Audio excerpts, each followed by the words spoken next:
Hello, welcome to episode 95 of Dissonant Waves. Goddamn. We are reaching that 100 pretty quickly. My name is Dominic. Yeah. Ritz and Tricks are here as always. Hello. Howdy. We've got a good heap and helping of stuff today. We've got the Great Berry Reefer by Bong Gripper. We've got Will You Please Be Quiet Please EP by Griefeater. We got the We Don't Talk EP by Sorner. And we got ReWiggled by the Wiggles? Now, I just want to quickly say something here, Dominic. Did you just pronounce it as the Great Barry Reefer? I must have slurred my words. I meant the Great Barrier Reefer. Yeah, just saying. It sounds like a good old man right there. Yes, the Great Berry The Reefer. Great Berry. Yeah, go all the way to Queensland to see Barry. Actually, there's definitely a bunch of people around here who do that, but still.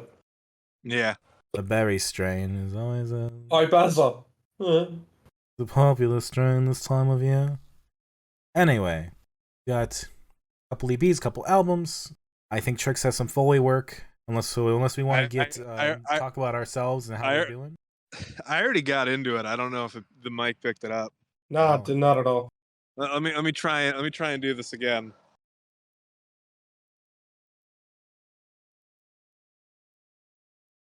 Yeah, it's not picking up at all. God damn, I'm doing it right into the mic too. Oof. Yeah, sometimes you need a mic well. with less compression, but hey, that's okay. Yeah, I'm ripping a bong into the mic. Yeah, I'm just gonna have to Billy Tricks. In fact, I'll just make the sound for her. Just give me 5 seconds here. I'll try and get a better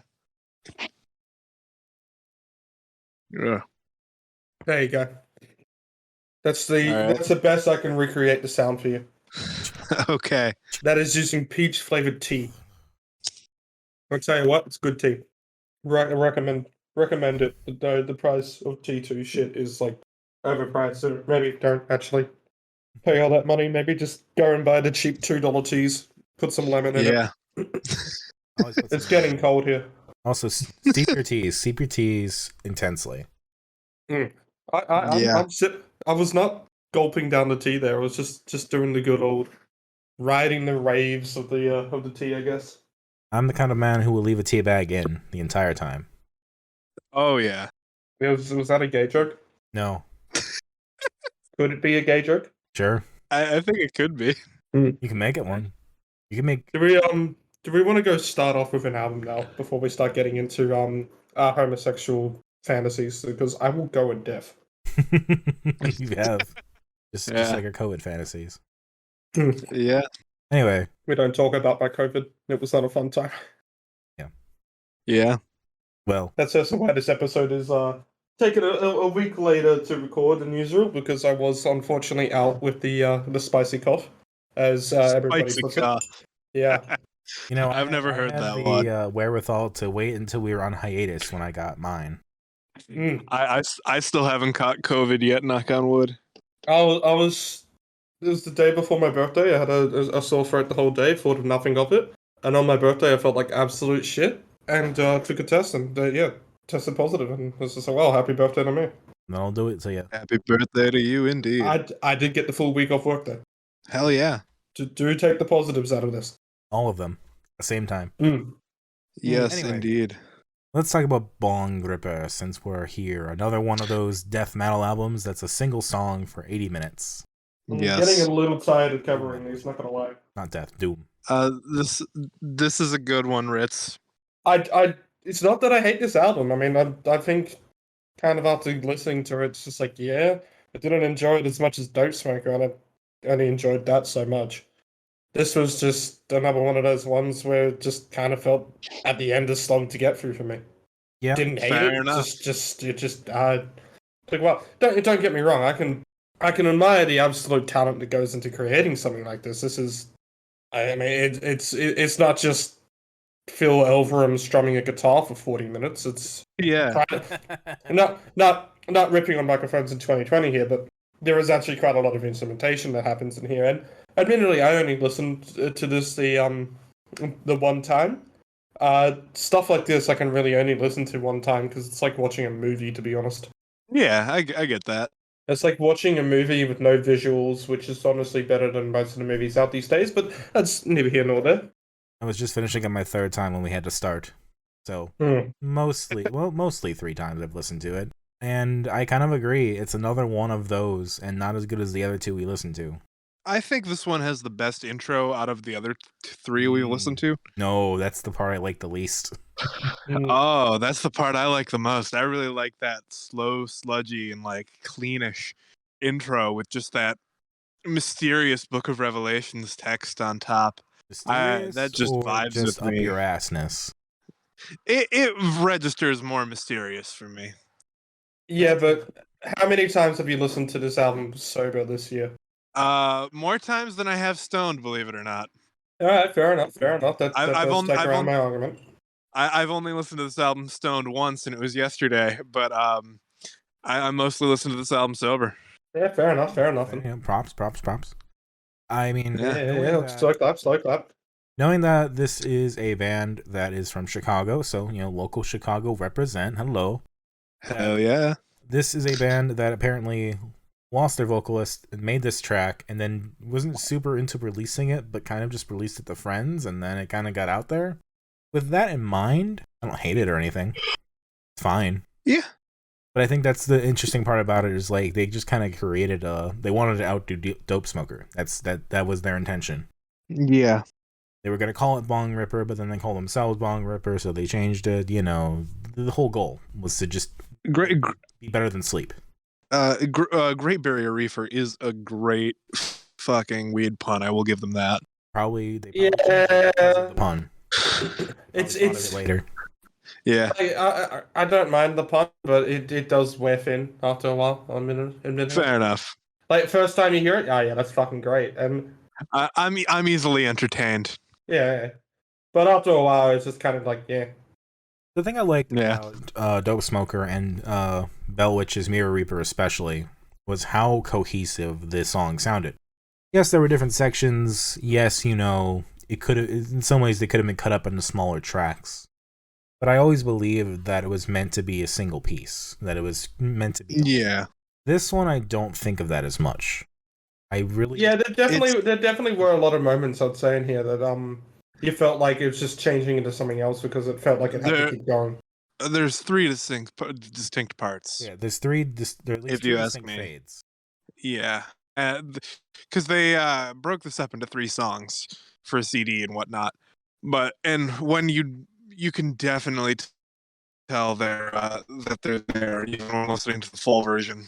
But yeah, and like it's the intro, which is like the first 35 minutes or so. And then 40 minutes in is the next riff, and then I want to say like an hour in is the next riff. So on Wikipedia, it is listed as 25 minutes is section 1, then the next section is 28 minutes, and then the last section is the last 25 minutes. So breaking it Gotcha. down, if it's about 80 minutes, the last one comes in around 55-ish minutes. Yeah. Less than that, but yeah. Which, that's about where the breaks line up, if I remember correctly. My problem with them is they don't sound like 2 pieces of music kind of fading through each other. They sound like we are ending on this droning riff and then picking up with the drums again completely differently. Yeah, I get that. I totally get that. And like, for me, the track doesn't even get good until like 20-some minutes in when it starts to really fucking groove.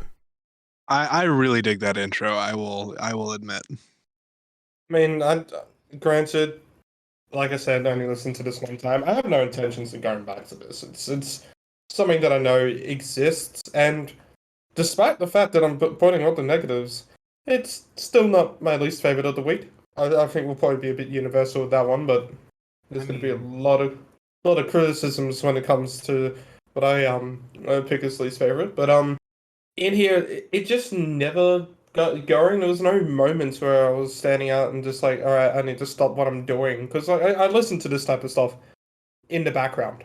That's especially when it's a long stoner stuff. It's very hard to just concentrate and sit there for 80 minutes. Yeah. So I put it on in the background, and I've listened to some absolutely pretentious works where like the one I'm going to reference is Matt Berry's music for Insomniacs, which is an interesting experimental piece, but it was still just 40 minutes of pretty much ambient noise.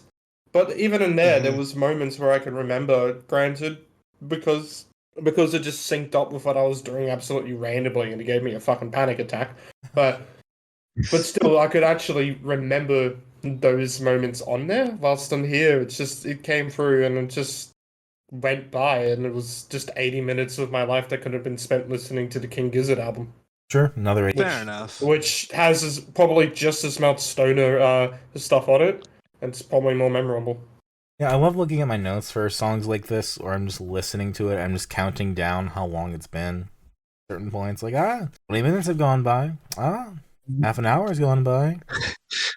Yeah. I will say this is great blue collar factory metal. Okay. If I knew what that meant, I would agree. Neither of you are really worked in that scene at all, but this was a great album to throw on for an hour and 20 minutes and just drone out while I just ran the same sheet metal through the machine like 40 times over. I can see that, sure. I find myself focusing on the drums a lot. I think the drummer is pretty talented. I think, the guitar gets all the attention, the bass gets all the attention, but the drummer is definitely there driving the music. It's the kind of song where each musician gets a chance to really go out there and do something and come back and join again, and it all floats in and out. So I appreciate that. I'm trying to find things to say that are good, because it's not that I hate this at all. It's just that it's a distinct third place from the other doom metal we've listened to in this vein. Understandable. Yeah, I get that. It's there are things I really like about it, and there are things that it rubs me the wrong way, and I get where you're coming from with that. But I don't know. I might throw it over Bell Witch for me, because Dope Smoker's at the top of the trilogy for me. Bell Witch for me by far, but then Dope Smoker's also really good. Yeah, like they're pretty close for me, is what I'm saying. I need to still play Dope Smoker and Clone Hero from start to finish. It'd be so cool. Yeah, you should do that, man, and upload it to the channel. Yeah. You gotta get the webcam on while I'm doing it, and then just me. You eventually just hear me going, "Fuck, I'm so tired," because I've been strumming the same note for a fucking hour. There's a music video for Guitar Hero Unplugged, or acoustic Guitar Hero Solo Unplugged. Guitar Hero Solo Unplugged. Greatest song of Death Slaving Fun. Yeah. Yeah, of the album itself, yeah. Because you were actually about to argue with that. I think Hiking in the Woods is the best song from that set. Fair enough. That's not from the album. Yeah, average Guitar Hero Solo Unplugged fan versus average Hiking in the Woods fan. And it's just going to be the Chad versus the Virgin meme. Sure. You want to call me a virgin? I'll accept. Either or. I don't think. Honestly, it's probably Virgin v Virgin. There is one thing I'd like to mention, and this is the band with the lowest tuning we've covered. Okay. They play an F sharp standard, which that's the guitar is tuned all the way down 2 notes above the lowest note on a bass guitar. And so that's why they're particularly extra kind of sludgy. Okay.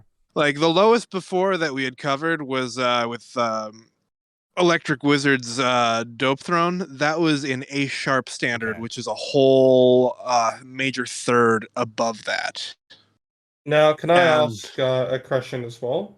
Yes. When are you finally gonna cover Alvin and the Chipmunks on 16 speed? Oh, I want. Give me, I do. We'll have to compare. We'll see. Regular speed. We'll see. No. Wait, what's the first one? Oh, it's Call Me is the first one on there, isn't it? I know that Walk with an Egyptian is the second one, I want to say. Yeah, I know there's knocking on Heaven's Door. Yeah. And I know Call Me's on. I'm fucking Chipmunks and 16 speed. That is better than it has any right to be, you know. I still say my coworker was so funny as shit. Call Me is the first one. It was funny as shit because he constantly listened to it unironically and questioned his life. Sometimes you really get into the memes. Well, I thought Knock Knock Having. I might have been on the other one I was on. There's a sequel. So I do want to point out the other thing I thought was interesting about especially the beginning is that I was reading this in an interview and I started listening for it, that the riff is not, or at least mostly not, done the same way every time. Oh yeah, that's a big thing that a lot of stoner bands claim is that the riff is never the same. It changes eternally. And like somebody's broken down Dope Smoker into like the 15 different riffs and like the 30 different sub riffs off of that. Yeah, it's when you get into this kind of like drone metal, people obsess over it. Interesting, because like they were talking about it, so I started listening. Yeah, that note's changed. That note's missing. There's a rest here. Yep. So yeah, if you really want to dig into it, there is that kind of droning work to do, I guess. If you they pulled the Schoenberg, the really horse-faced brought it fascist who was that was a cut out and a half. Schoenberg. I don't know how to say his name. It's really German. He was a horse-faced fascist, and he was all about 12 tones and using 12 tones randomly. Okay, what does that have to do with this? And just kind of the same idea of like picking parts of the riff to leave out at random, as opposed to like picking notes out of a hat at random. Okay, Weak connection, I know. Because it just went really robotic, and you just went Schoenberg. Yeah. I'm like, okay, what Schoenberg? Tell us. Sorry, that was my music nerd kicking in. No, that's fine. And just the timing of it was very good. Is what I'm trying to say. Fair enough. And then this seems to be Dope Smoker's thing. Is that the first few albums seem to be like this. You got Hippie Killer, Heroin. They're all 70-something minutes. Like Hippie Killer is 79 minutes and 54 seconds, so it's even less time left on the CD because this is 79 minutes and 22 seconds officially, meaning there is about 38 seconds left on the CD that's blank. With Hippie Killer, there's only 6 seconds left because the CD is 80 minutes long. Hippie Killer is a great album. I'll take your word for it for now. Fair enough. This is like Ritz said, this is not a band I'm itching to go back to, but I will if it's chosen. All right.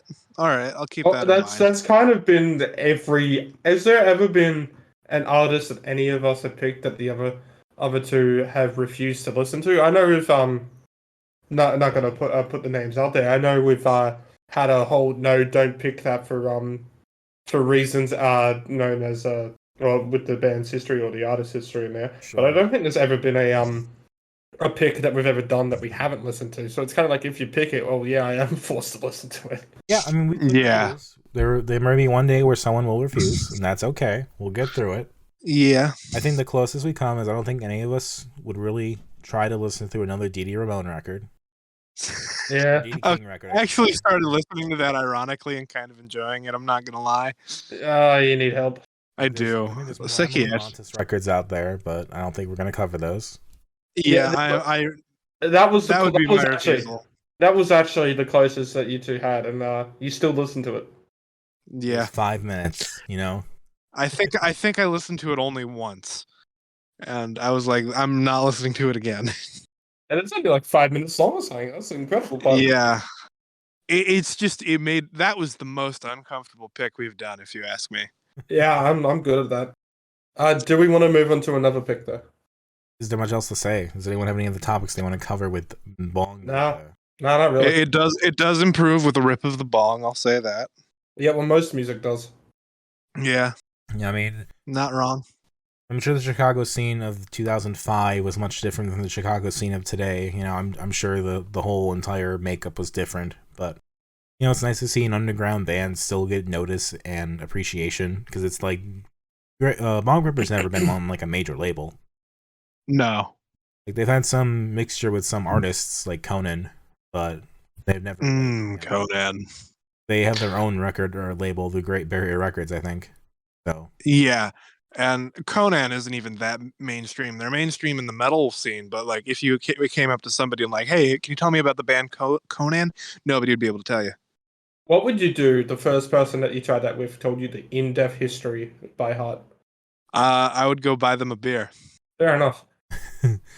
My favorites off this, I've got none. My least favorites, I've got none. Favorite Great Barrier Reefer, least favorite Great Barrier Reefer. Sure, I like old tricks. Favorite Great Barrier Reefer, least favorite Great Barrier Reefer. Doesn't super matter. So I will notice that they've not released a lot lately. They had an album 2018, Terminal, and then their EP in 2020, Glaciers, was a recording from 2009. So who knows what they're up to now? I'm sure it's hard. Who knows? I'm sure it's hard to keep a band like this going. Yeah. I was gonna say we should mention the whole thing with like their crazy special editions. Yeah, they released like 15 of this of their album Heroin when it first came out, and it was like only 15 on CD. I want to say. Yeah, they have really small print runs, and they try to do it with like the stories where like they were trying to figure out what they could ship with Heroin, the record, to like facilitate like a heroin junkie, like what the like all the tools. Yeah, I think it was like spoons were difficult to do or something like that. Spoons were the easy one to do, I think. Spoons were the easy one. All this stuff was harder. Yeah. So they go hard in that way, but I'm unconvinced if I'm like into that or if it's a little alarming. I will admit I have a deep fear of the ocean, and this album does absolutely capture that vibe of being terrified of the ocean. That is just how it feels. That is the feelings personified in sound. Yeah, it is like the sonic personification of being deeply afraid of the ocean. Well, you know what I fear? When white people cover Umbrella by Rihanna. That was going to be your segue there. Yes, we're talking. That is the best fucking segue we've had on this goddamn podcast. It's a good one because I actually want to just point out that the problem of the Wiggles here covering we've gone on to the Wiggles ReWiggled here, by the way, everybody. The problem with them covering Umbrella isn't because there are a bunch of white people. I think it was actually the token black female in the band at the moment. Oh, was probably on that one. Yeah, that's true. Yeah, but that still doesn't matter because it's a really fucking shit cover. Oh, you know what? I'm looking at a picture, and you're right. I do apologize to Shay Hawkins. I don't know specifically if she was on that one. I can't really tell you exactly who was on all of them, but except for the elephant cover, because that one was done a long time ago. And I'm going to start off by just talking about the Wiggles covers on there, because to just tell people, this is half covers of Wiggles songs and half covers by the Wiggles. Yeah, sorry, I should have mentioned that at the start. Thank you, Dominic. So here's the spoiler. This is the worst album of the week for me. Yeah. Oh, absolutely. And I'm going to just start off with the Wiggles covers, them covering other songs. Elephant Like a Version, still great. Like, it's the flow into Fruit Salad on it, it's still funny, it's still great, and they do pretty good job on it. Pub Feed, better than it has any right to be. Absolutely. Pretty much everything after that, boring as batshit. Yeah. Yeah. I like some of it. I mean, that was a very half-hearted. I like some of that. Like, I thought the Fatboy Slim cover was alright. I'd never really heard of Brand New Key before, so I looked at Melanie, and that seemed kind of interesting. The Thunderstruck cover was an interesting choice to make it the long one, and also, but it wasn't that well done. It was also acoustic, no, and not Thunderstruck. Yeah, but like when you get, I made a joke tweet about doing the Thunderstruck drinking game to the Wiggles version. Because you wouldn't be able to drink because they don't do the thing. But we will leave the what I think we can all say is probably the worst cover because it's the final song on here.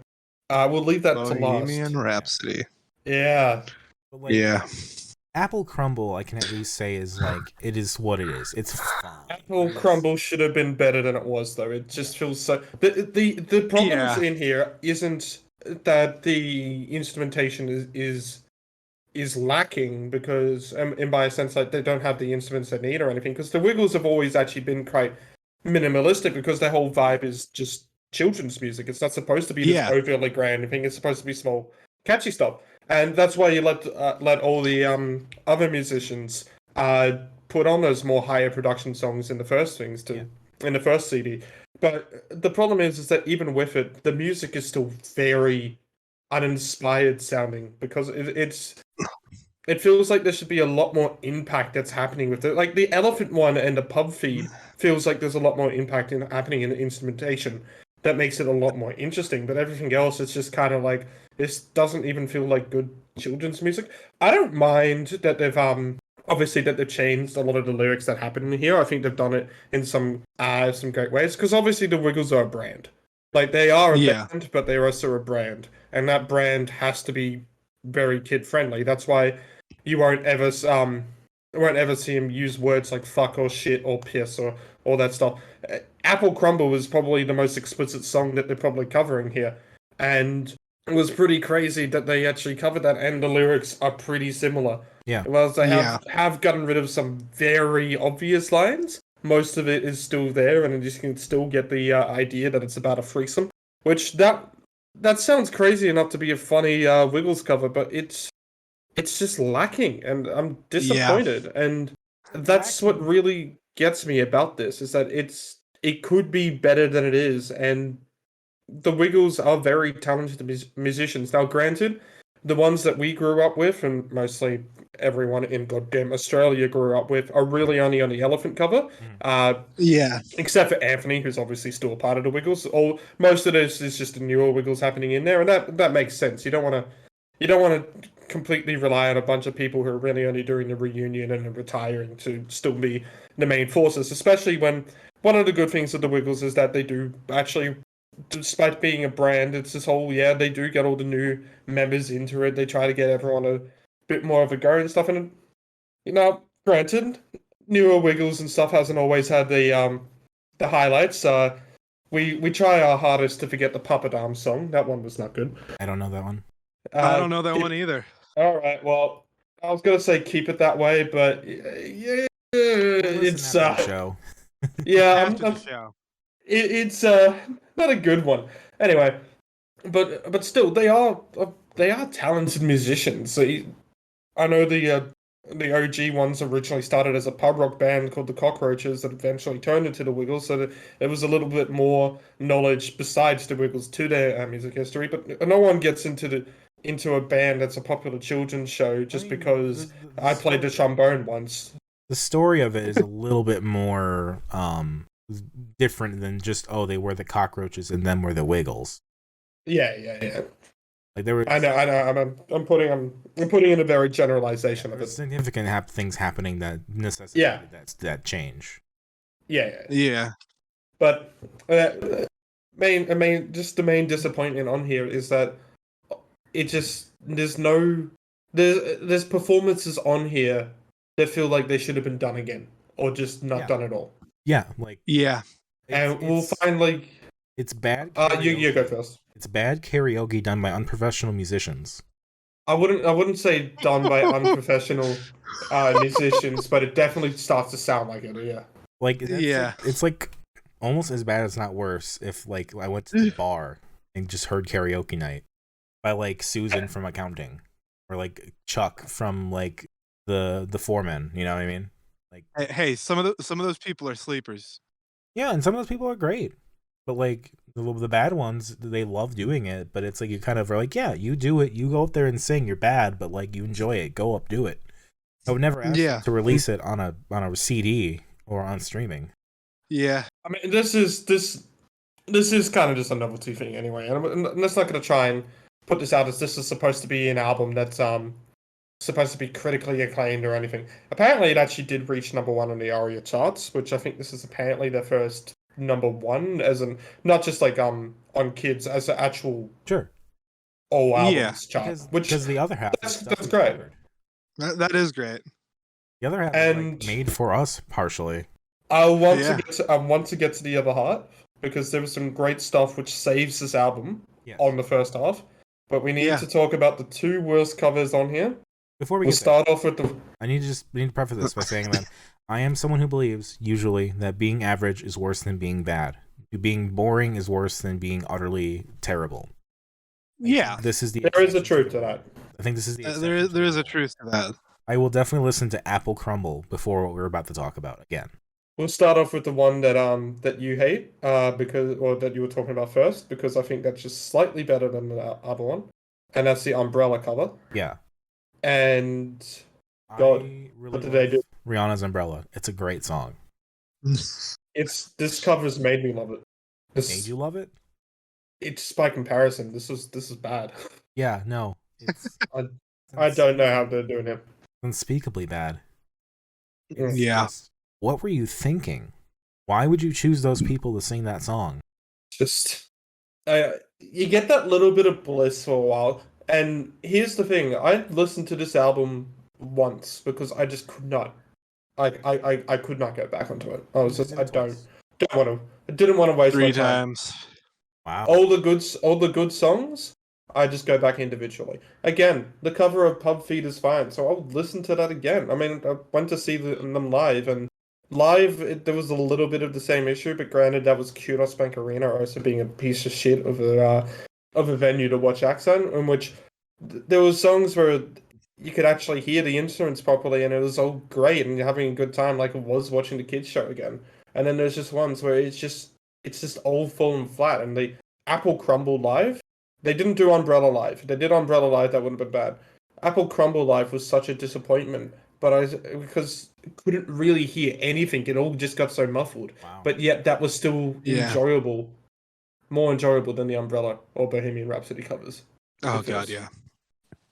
It's such a at some point you just gotta think, okay, maybe let's just not have this on here. No. I know it seems comical and stuff, and people might have to laugh, which is what this is selling on, and that's fine.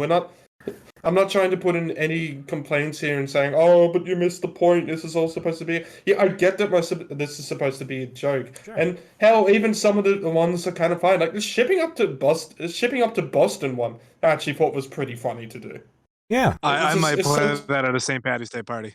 Yeah, it's a Celtic punk song. You wouldn't expect the Wiggles to be doing that, and yeah, that's funny. And stuff like Umbrella is a bit like, well, actually, I kind of do expect them to cover a popular song. Same with Bohemian. It's not actually that unexpected. So even the joke aspect of this isn't that great. Like, sure, doing a funny voice on the "We're Gonna Be Friends" cover, that's fun. I can see that. You know, it's meant to be about childhood and blah blah blah, and you have the really deep-throated man coming on and singing about it like it's an opera almost. Yeah, that's fun. Okay. Yeah.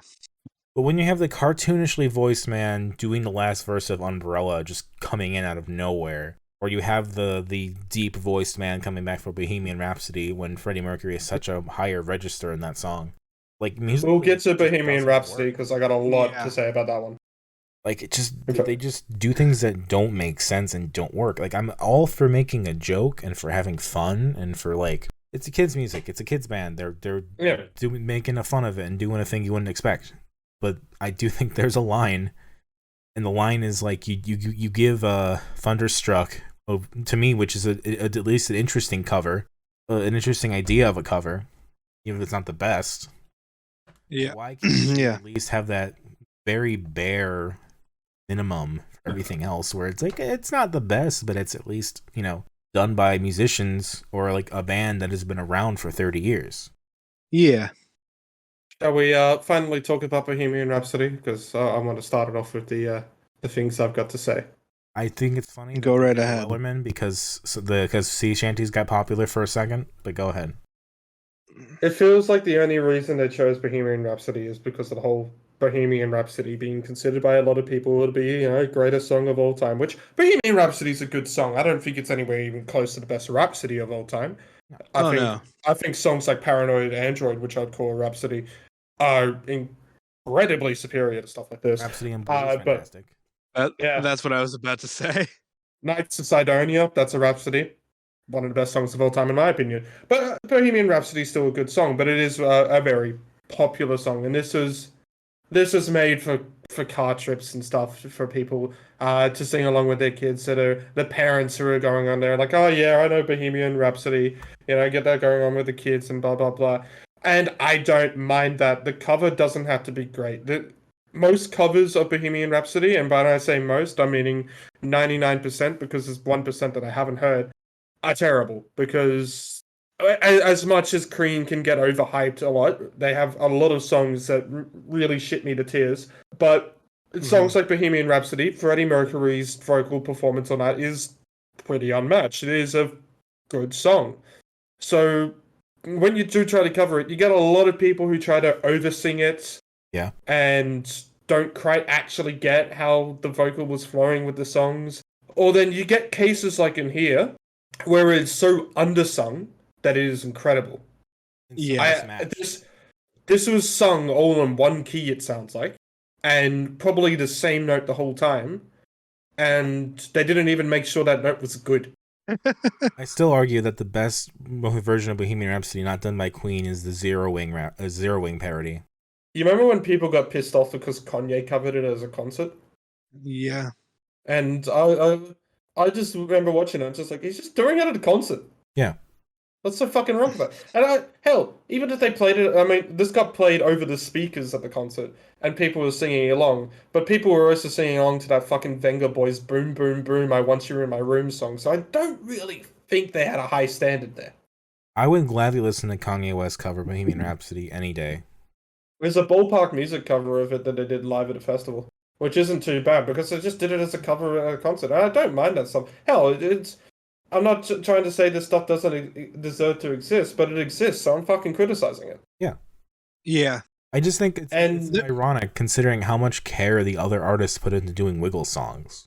Yeah. I think it's just a disappointment because, the first two covers that the Wiggles do here are great.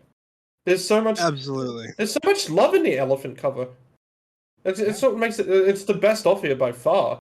But yeah, it's... And again, production values... It's not the amount is different, but the way that they try to get what sounds and blah, blah, blah, it's always going to be different. Like a Spacey Jane song is going to be a lot more produced than a Wiggle song is. And that's just the sound of the bands. Which...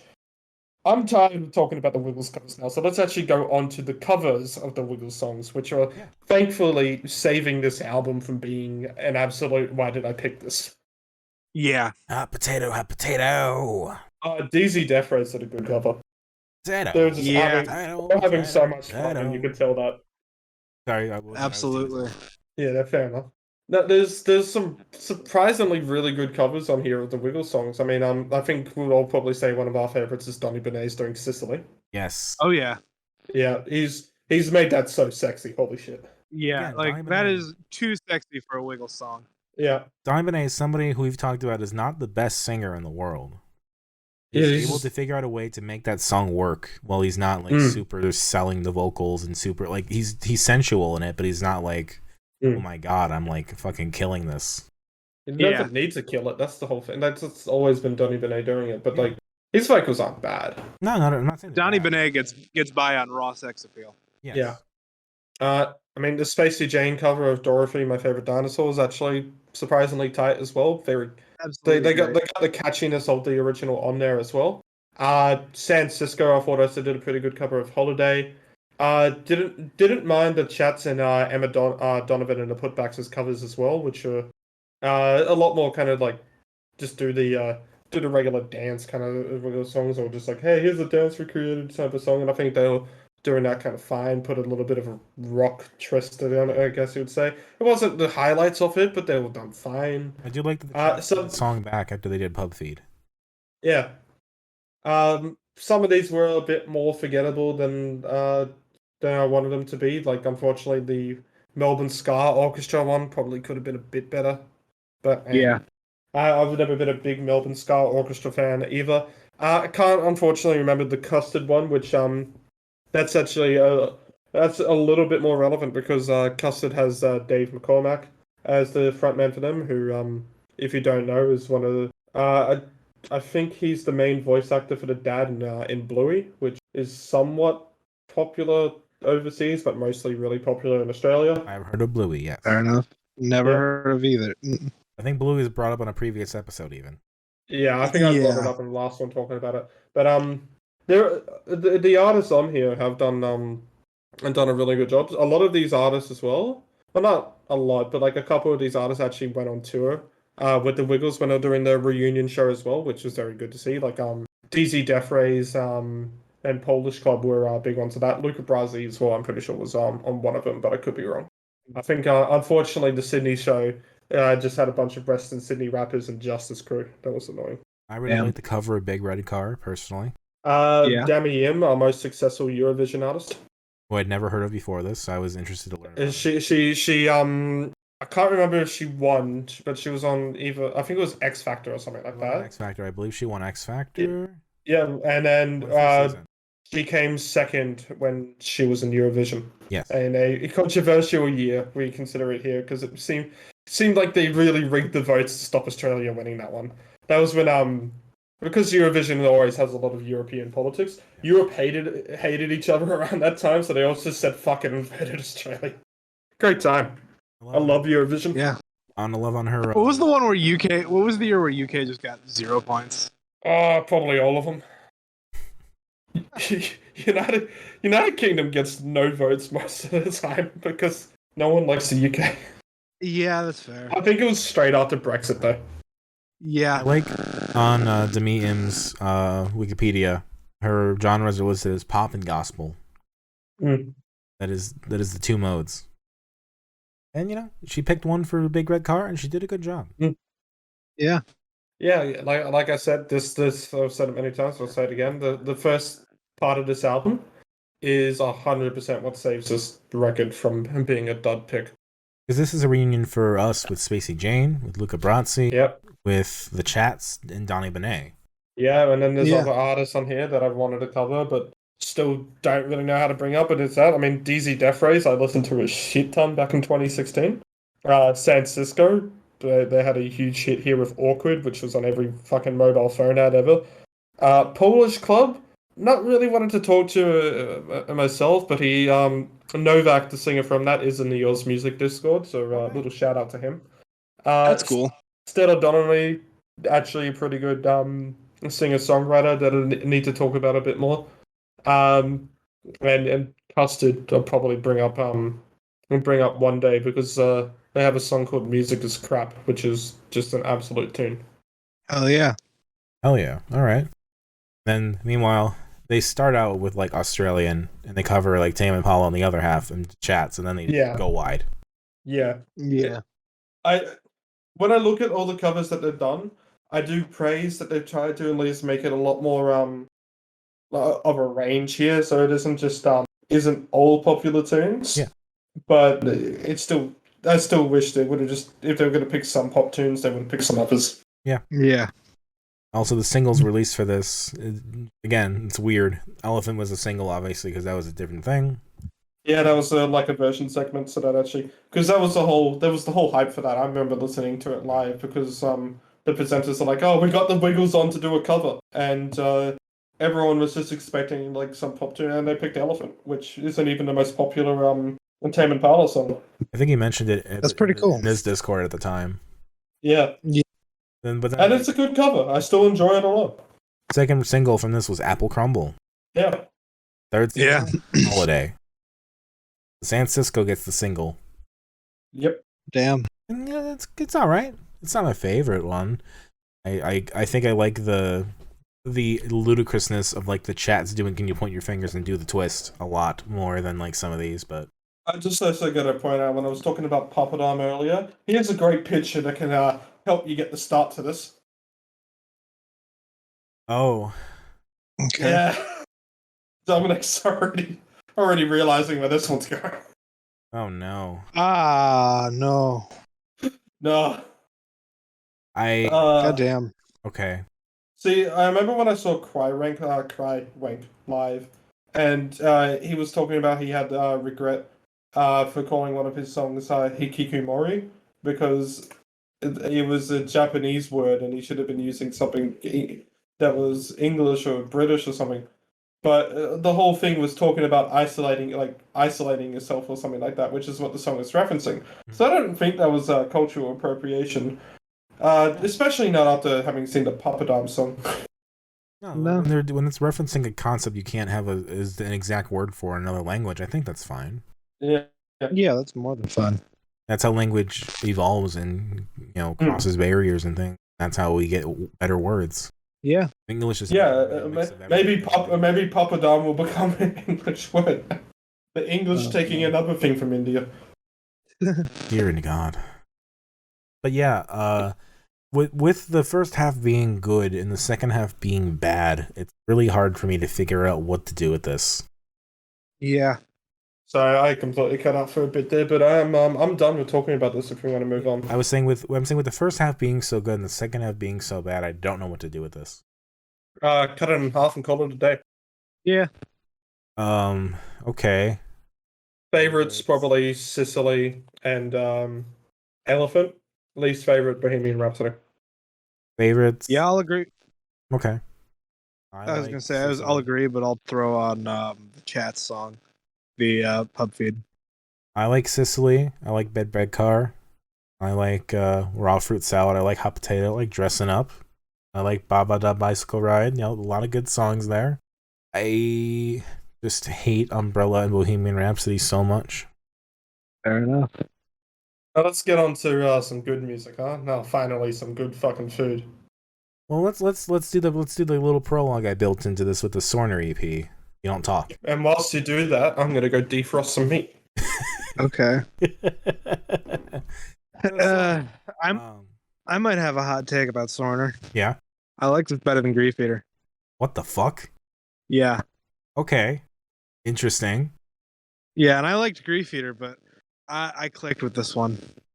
So I wanted to talk about the lineage here because the Sorner EP is like the kind of a bridge. Okay, you know, Cardinal Heart has gone by the wayside. Ethan Rader was one of the people in Cardinal Heart, and then I think was probably, you know, studying sound engineering in college and whatnot, and then kind of Sorner project. He's also in a band called Ocean Glass that's also from Chicago. So hey, you know, shout out to that, I guess. Gotcha. This came out around 2018, and it's very much, it feels like the remnants of like a Cardinal Heart thing.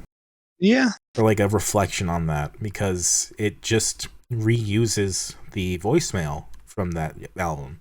Yes. It's like his library was one thing and he used it again. Yeah.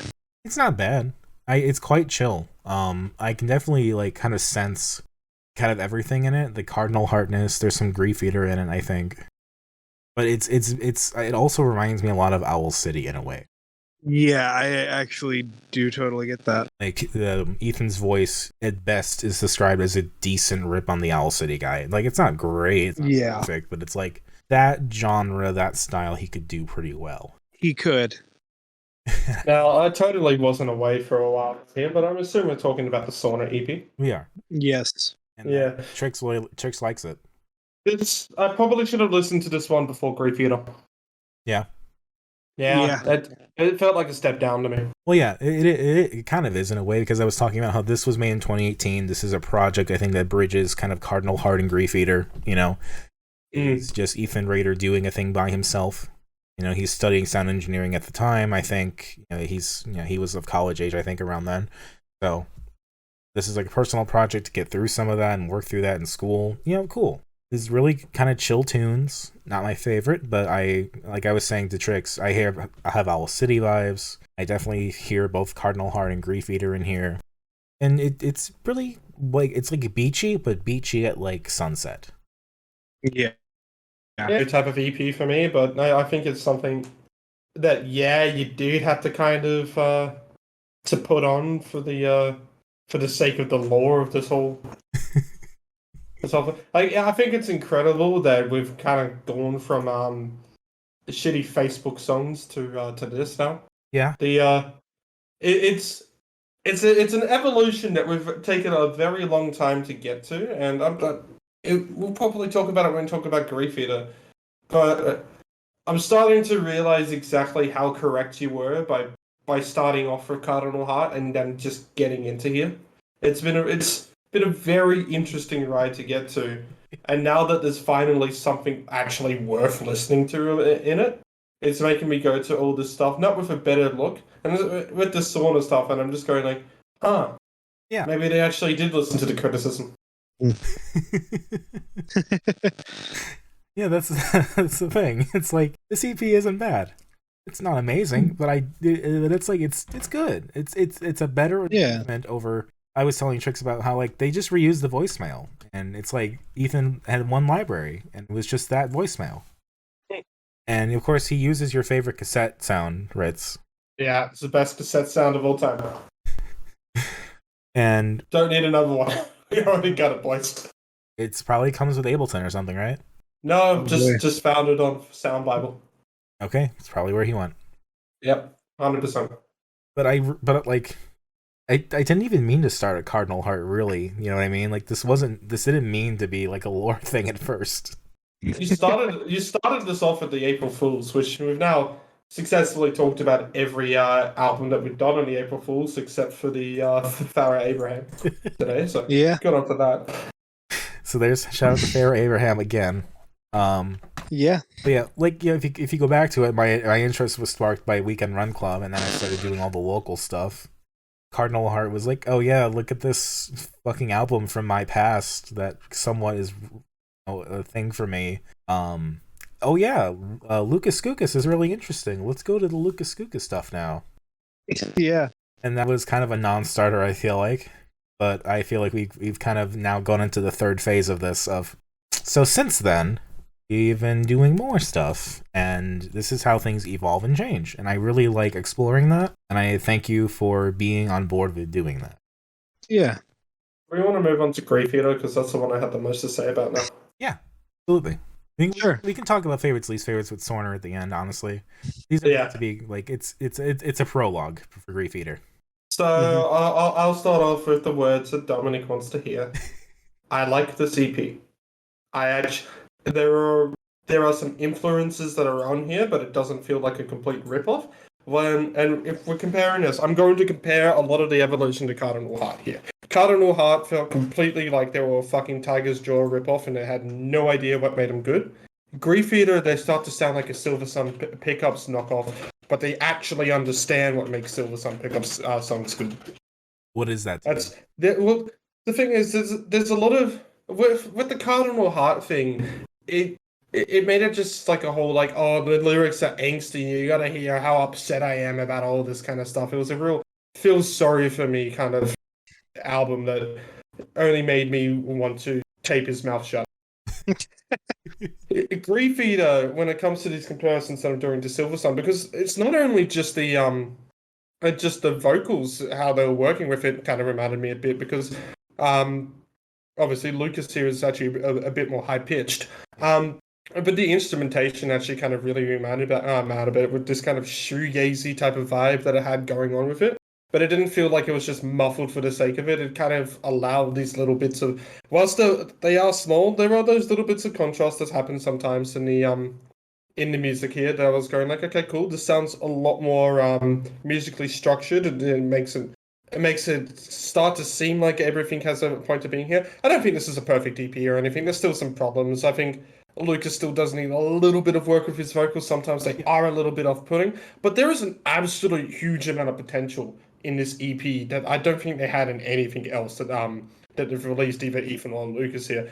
That it's actually making me excited to go into here. There isn't just a reliance on look how sad my vocals are on this stuff like the Cardinal Heart stuff had or anything on here. Vocals are only on there when they need to be, which is kind of good. Or they at least try to only be on there. I mean, not every time is it always on that kind of way. Nor is all the lyrics on here so great or anything. Sometimes they are just like, oh, I had a line on here that sounds kind of cool, so I put it in there. But that's the kind of stuff that you want in a debut EP, compared to fucking All You'll Ever Be is Origami. That one's that one's still fucking. You can still quote that song so easily. Yeah, but like at least the line like "Will you please be quiet, please," with that kind of like whole emphasis on the please, obviously having tries. It's like, oh yeah, he really wants you to be quiet, kind of thing. Doesn't feel as nearly as bad. It's not that great of a line, but it's like it's fine. Yeah, there is still a bit of these like feel sorry for me moments that happen. That happen in a lot of emo. It's not a problem that's just with this band. But there are moments on this record, and that's what they've been missing. I mean, in Nothing Left, when they start to get that, a lot edgier and have the guitar doing the kind of moment in it, and kind of start to scream a bit louder. Like, yeah, it's changing the vocals up. That's what I'm meaning by having these little moments of contrast on here. It's starting to come in, and I'm starting to actually care about what they're putting out there. And I didn't think that would happen with these artists, but here we are. So yeah, I think Inside is a great introduction. It's a great, just the song that kind of establishes the sound and has kind of everything going on in that song. Like, it has some of the screaming, but not a lot. The screaming is really in the background. It's kind of there if you listen for it. Yeah. And it's, you know, it's pretty, it's got a good riff. It's kind of introducing you, if you are like us and are used to like the lighter stuff, this is a much heavier sound for them, compared to Cardinal Heart and, you know, Skeletubbies and all that stuff. So it's like, okay, we got Inside, and then we got Polar Winter, which we listened to as a demo last year. Yeah. I think the transformation into this iteration is very beautiful. It is very good. Yes. Like, I liked how the original version was very like echoey and kind of just like a tony piece, and it was like the first like verse or two, and I thought it was cool and it had a lot of potential. And I think that is the star of this album, is Polar Winter, because they fulfill that potential, and we're at least able to see that. Like, this is how they're able to arrange that song. And for me, like, I was listening for like the main riff of the song, because that was like one of my favorite parts of the demo, and it's like, okay, this is how they interpret that. Cool, I dig that. I don't know if the rest of the EP is as good necessarily. Like, I think Nothing Left might be the weakest track, because I think that's where the vocals do get a little shaky. Yeah, I think Nothing Left has a lot of good instrumentation. And you're right, the vocals are shaky. And I'm talking about the concepts are doing a bit more on here. And I think the concept on this album is also a lot better than the execution. Yes. But it's not that the execution is bad on here. I think it just needs some work. And also some concepts do still need to be in there before this becomes like a whole, oh, look, this is up there with all the other emo that we've done. Like, I don't think this is the type of band that we're gonna compare critically, not like sound-wise or anything, but just critically to like a Homer's Wear or Glass Beach even.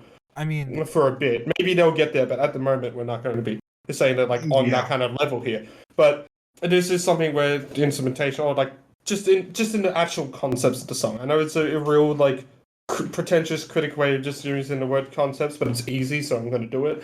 But I do think they could, when they start to show a lot more ideas coming through as well, they will also start to see those ideas execute a lot more as well. Yes. So the other thing to talk about with this is that I went to go see them last Monday. Yeah, you did. Yes. First show. And like, okay, so let's set the scene. Did you buy a hat this time? They didn't have any merch, unfortunately. Damn. So we were at this bar. Well, it's like a coffee shop bar, half coffee shop, half bar, depending on the time of day, called the Cafe Mustache. And, you know, I get there right when doors open, so everyone's still setting up, everyone's still coming in. And, you know, the first act, it's like a solo indie ukulele style act, and she's good, and she's fine, you know. There's enough people in there to kind of fill the seats. You can see the other bands kind of, you know, listening, talking to everyone once in a while, kind of encouraging her to keep going. Because, like, she was a little shy. It was her first time back in a while, so, you know, she was good. The second she was called Randy, that was her name. The second act, the Dylan Barnett trio, it was a jazz trio, comes on stage, and it's like, yeah, seats are filled, people are starting to stand around, you know, they are kind of packing a little bit, but not too much, and, you know, they're doing some jazz covers, and again, it's pretty chill, it's a good time, you know, the alcohol's starting to kick in a little bit for me, you know, a couple beers and all that, so I'm kind of feeling, you know. And I managed to talk to Lucas a little bit. He seemed to recognize me a little bit and was very thankful that I was there, and I listened to it and everything, and he was very nice. I think it was just a little awkward because I was in line for the bathroom, but that is what it is. Fair enough. Yeah. I think maybe he wanted to join you. No. Because I was saying hi to him a little bit earlier, and he came up to me later. He was like, "Yeah, thank you so much for doing all this." I'm just like, thank you for doing what you do and continuing to make music. And sure enough, by the time they got started, the place was fucking packed. Hell yeah. Because everyone was standing after, like, people are still sitting, but like standing room only. If you were just arriving, they only did like 5 or 6 songs, and they fucking killed it. They did, I think all of these songs, if not, I can't remember which one they didn't cover. And then they did a title fight cover. Hell yeah. Yeah, gotta cover them title. I've never listened to Title Fight, but I've heard so much people talk about Title Fight that I'm just not surprised. Yeah, and knowing that in the past, Lucas has covered like boxing and Against Me and stuff. It seems the track. Yeah. But Sorry, but I think we're forgetting the greatest cover of all time. I saw water. Water. Yes, man. the brief point where Lucas was in Cardinal Heart before they broke up, I guess. That very weird time where they released a couple demos and that was it.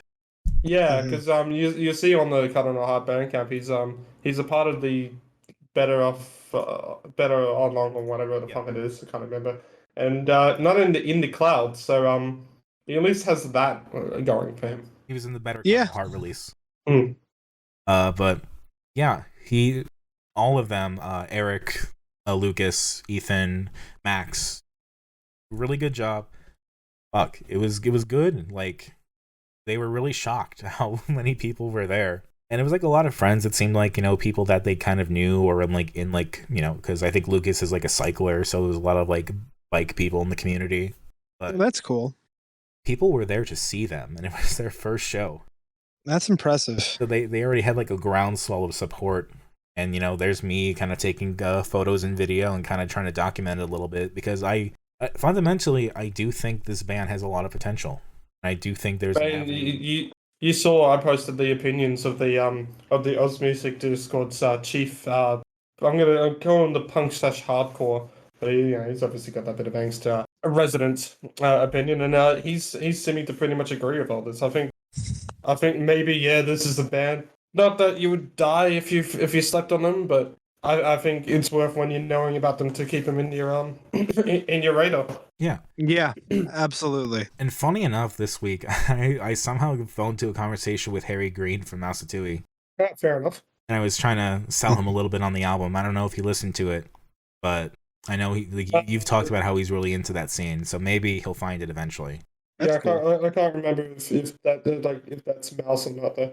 You kind of cut out there. So I can't remember if Mouse was Harry or Spencer though. It was on the Instagram page, so I don't know. Yeah. It might have been Spencer. I wasn't sure. Yeah, because I know he is into a lot of those like more lo-fi kind of stuff. Yeah. Style ones. Might be it's one of them. It might be Harry. Whichever one it was also super friendly and was just down to talk to somebody, which was cool. Yeah. But it was a good set. It was interesting kind of seeing how those songs translated to being done live. I think it was I'm Sorry I Let You Down where Lucas really started doing the screaming. And it was like, okay, he's doing it. He's really going for it. And people got hell yeah being hyped for it. And it was a good show. Good show.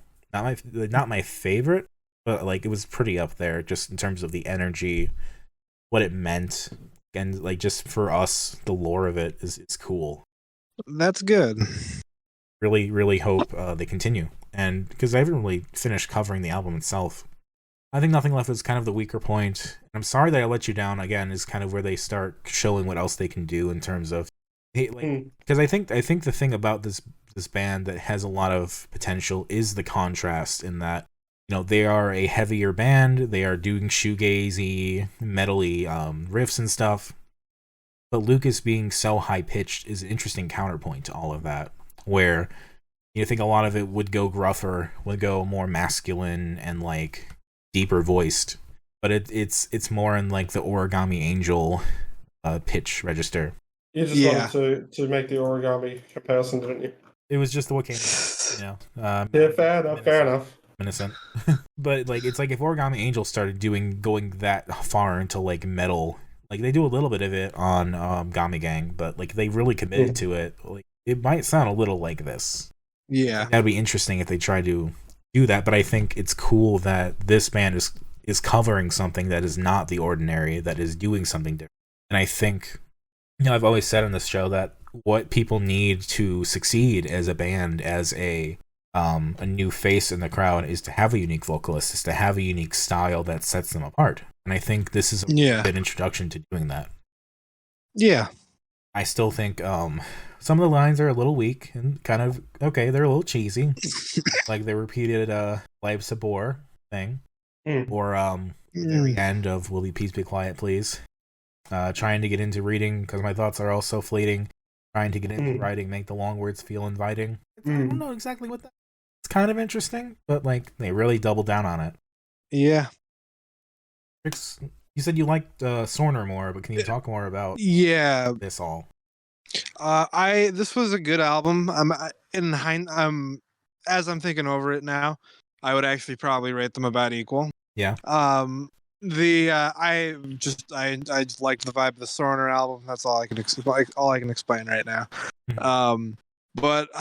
This was a good album. Track 3, I think it was. I forget titles, but I remember the position. Yeah, I really enjoyed that riff, that sort of thing. Yeah. I definitely think this is a band where it's like, see what their next album is going to be. I feel like that's going to kick a lot of ass. Hell yeah. I can't believe this has gone this far. So we do favorites and least favorites, so Dominic can orgasm at the album rankings. One thing I will say before we do that is I think when they were doing Cardinal Heart, I think they were really trying to sell the idea that they were soft punk, whatever the fuck. Yeah, and we were very confused about what that meant.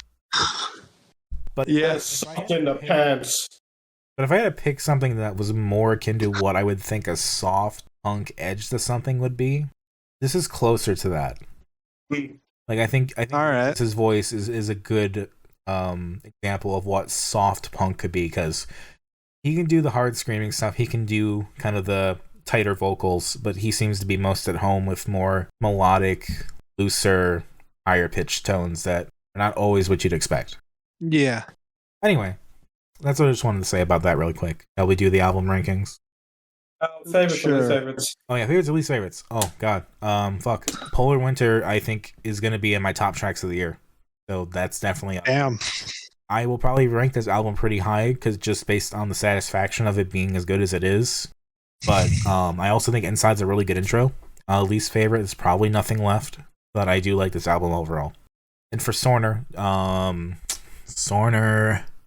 don't know. I kind of like Your Makeup, but I think my least favorite's probably Indifference, or one before that. Don't have it as easily accessible to me at the moment, but let me look for it. Whilst you're doing that, I'm just going to quickly do my favorites and least favorites. From Sorner, I don't really have a favorite or least favorite. It's just kind of happened. It wasn't bad, but it wasn't interesting enough for me to have one. Griefeater, Polar Winter, and Inside, probably my favorites. Least favorite, probably Will You Please Be Quiet, Please. Trix, what do you like about Sorner? Favorite? I just really liked all of Sorner. I'm just gonna kind of put that all as a favorite. Fair enough. Believe it or not. I will definitely take that. And for Griefeater, I got to go with track 3 being my favorite, and I just don't have a least favorite. Hell yeah! I just got to shout out the fact that that Sorner really did that voicemail again. Yeah. He thought he heard it enough on the Cardinal Heart, but no, you were wrong. But yeah. Well, again, once more. All right. So I'll just do my albums. I'm going to talk about my rankings, if that's okay. Go ahead. So go ahead. I think a good number 4 is going to be The Wiggles. Yep. Number 3. Yeah. I will place as number 2. I'll place as Bong Gripper, and number 1 I will place as Griefeater. I'm going to agree. I am going to say number 3 is going to be The Wiggles. Number 2 is going to be Bong Gripper, and then number 1 is going to be a split between Sorner and Griefeater. Dominic's cum in the pants. The week I don't really expect to win, but like it's like, oh yeah, maybe. When I win, it's always interesting. So. Griefeater wins, and Sorner gets a special nod. It's the winner of the week. Would you like to pick what you're choosing next week? I would like Trix to go first. Okay.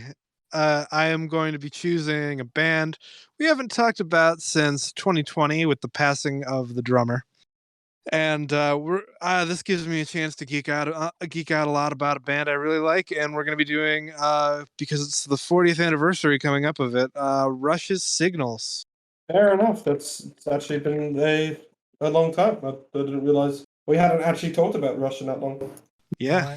I was gonna pick something else, but fuck it. We're gonna do Moving Pictures by Rush. That's my pick.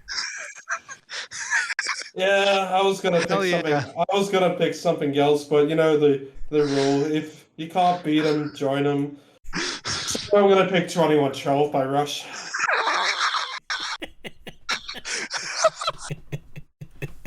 Oh, this is incredible.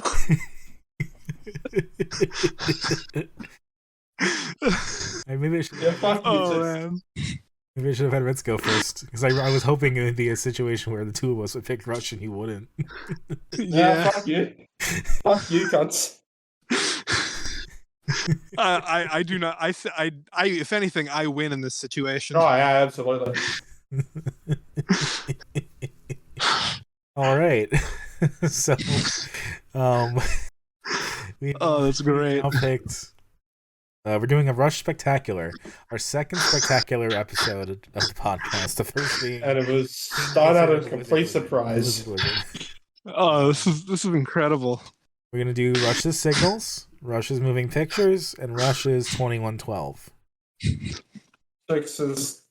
Chicks has finally found out her sexuality.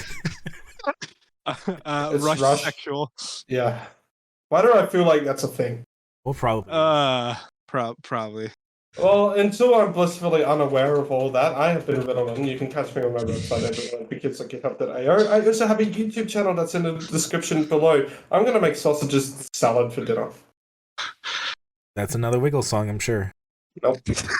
Yes. Sausages and I've been Tricks. You'll be catch me on Twitter donning a kimono and tuning up my Rickenbacker bass guitar at procrastronaut_. That's like procrastinating astronaut, and then an underscore at the end of it. And I also have a bunch of other shit linked in the description. I've been Dominic. It's good to be back doing a regular episode. You can catch me on Twitter at DACICHOCKI. I'm on YouTube, and my channel's not really worth checking out except for the short film I have, Beat, on there. I'm really proud of that for what it is. I also have my article in the new Lost in Cult volume slowly inching out. It may be out very soon now. So I'm looking forward to seeing that myself and seeing it in the flesh. So yeah. In the flesh. Shit, that's another episode of Dissonant Waves, everybody. We'll catch you all next time. Hell yeah. Rush. Don't rush. Run to your local store. Rush. Walk, don't run.